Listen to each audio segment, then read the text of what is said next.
জয় যিশু। আজ আমি পিতা পুত্র পবিত্র আত্মাকে প্রাণ ভরে মহান নামে ধন্যবাদ দিই। কারণ জীবন্ত ঈশ্বরের জীবন্ত বাক্য আজ আমি ইউটিউব চ্যানেলে আনতে পেরেছি কেবল পিতা পুত্র পবিত্র আত্মার দয়া, করুণা এবং সাহায্যে। তাই পিতা পুত্র পবিত্র আত্মাকে ধন্যবাদ দিই, প্রশংসা করি, গৌরব করি মহান নামে। আজ তার সঙ্গে আমার ইউটিউব চ্যানেলের সকল ঈশ্বর ভক্ত, ঈশ্বর অনুসারী, ঈশ্বর সন্তানদেরকেও জানাই জয় যিশু। প্রিয় ভাই বোন, আজ আমি বলবো কে বড়, যিশু না দেবতারা? এই নিয়ে আমি আজকে বাক্য বলবো। প্রিয় ভাই বোন, এবার আসি আর এক ধরনের লোকদের কথায়, যারা আমাদের এই বলে প্রশ্ন করে থাকেন যে আপনারা যে যিশুকে প্রচার করে থাকেন, সেই যিশু বড় না আমাদের দেবতারা বড়?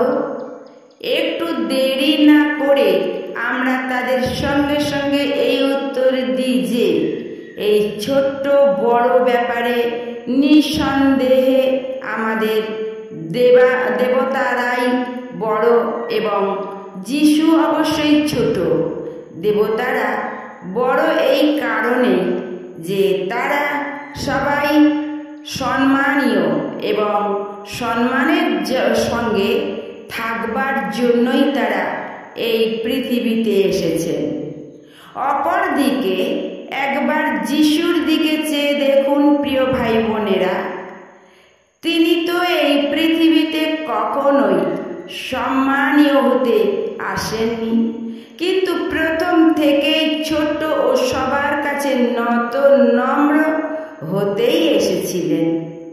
তার বিষয় এই কথাই লেখা আছে যে তিনি স্বর্গের রাজার দুলাল হয়েও এই পৃথিবীতে এক কাঙাল ছুতোর মিস্ত্রির ঘরে জন্ম নিয়েছিলেন।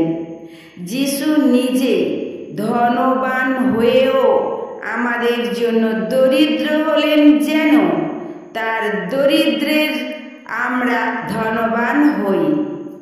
যিশু নিজে নিষ্পাপ হয়েও আমাদের জন্য পাপ স্বরূপ হলেন, যেন তার পবিত্রতায় আমরা পাপ মুক্ত হই। সত্যি তিনি কোনো উঁচু স্থান দখলের জন্য এই পৃথিবীতে আসেননি, আর যদি সেইভাবে আসতেন তাহলে আজ আমরা বা আপনাদের মতো পাপী মানুষেরা কোনো দিনই পাপ মুক্তির পথ পেতাম না। আসল কথা, আমাদের পাপ থেকে উদ্ধারের জন্যই যিশু নিজেকে ছোট করেছিলেন। অতএব শেষে এটা এখন আপনাদের কাছে পরিষ্কার হয়ে গেল যে যিশু যদি নিজে ইচ্ছা করতেন তাহলে তিনি আপনাদের কাছে আর পাঁচজন দেবতাদের মতন বড় সম্মানীয় হয়েই এই পৃথিবীতে আসতে পারতেন, কিন্তু তিনি ইচ্ছা করেই তা করেননি, কারণ সবার ছোট হয়েই এ পৃথিবীতে এসেছিলেন শুধুমাত্র আমাকে ও আপনাদের পাপ থেকে উদ্ধার করে স্বর্গে নিয়ে যাবার জন্য।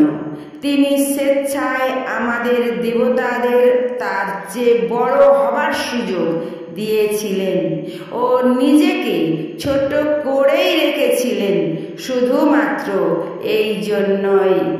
জয় যিশু, জয় যিশু, জয় যিশু। Amen, amen, amen.